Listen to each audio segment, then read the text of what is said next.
अस्सलाम वालेकुम दोस्तों। ईद किस दिन होगी? सोमवार वाले दिन होगी या मंगल वाले दिन? रोज़े 29 होंगे या 30? पार्कों की बड़ी एक अहम पेशगोई आप लोगों के साथ इस वीडियो में शेयर की जाएगी।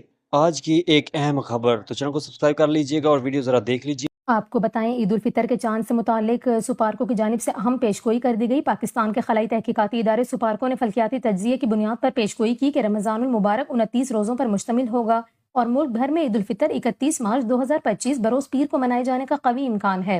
सुपार्को के मुताबिक शवाल का नया चांद 29 मार्च को पाकिस्तानी वक्त के मुताबिक दोपहर 3:58 पर पैदा होगा। ताहम चांद की महज पैदाइश इसकी फौरी रोयत की जमानत नहीं देती, बल्कि इसके देखे जाने के लिए कई फल्कियाती और मौसमी अवामिल को मद्देनजर रखना जरूरी होता है। माहिरीन फल्कियात का कहना है कि 30 मार्च को जब सूरज गुरूब होगा, उस वक्त चांद की उम्र तकरीबन 27 घंटे हो चुकी होगी, जो कि चांद की रोयत के लिए मौजू समझी जाती है।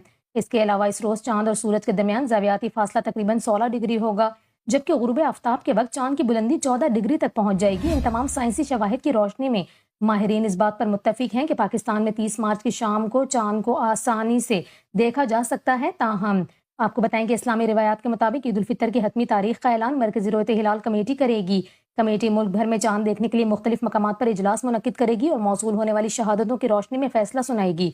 इसके अलावा सुपार्को के मुताबिक सऊदी अरब में 29 मार्च को चांद नजर आने के इम्कान नहायत कम हैं, क्योंकि मक्का मुकरमा में इस रोज गुरूब आफ्ताब के वक्त चांद की उम्र महज 5 घंटे होगी, जो इंसानी आंख से देखने के लिए नाकाफी समझी जाती है। ताहम 30 मार्च को सऊदी अरब और मशरिक वस्ता के दीगर ममालिक में चांद वाज़े तौर पर नजर आने का इम्कान है। इसका मतलब यह है कि सऊदी अरब, मुत्तहिदा अरब अमारात और दीगर खलीजी ममालिक में भी ईद उल फितर 31 मार्च 2025 को मनाई जाएगी। और यूं इस साल पाकिस्तान और सऊदी अरब में एक ही दिन ईद उल फितर होने के कवी इम्कानात मौजूद हैं।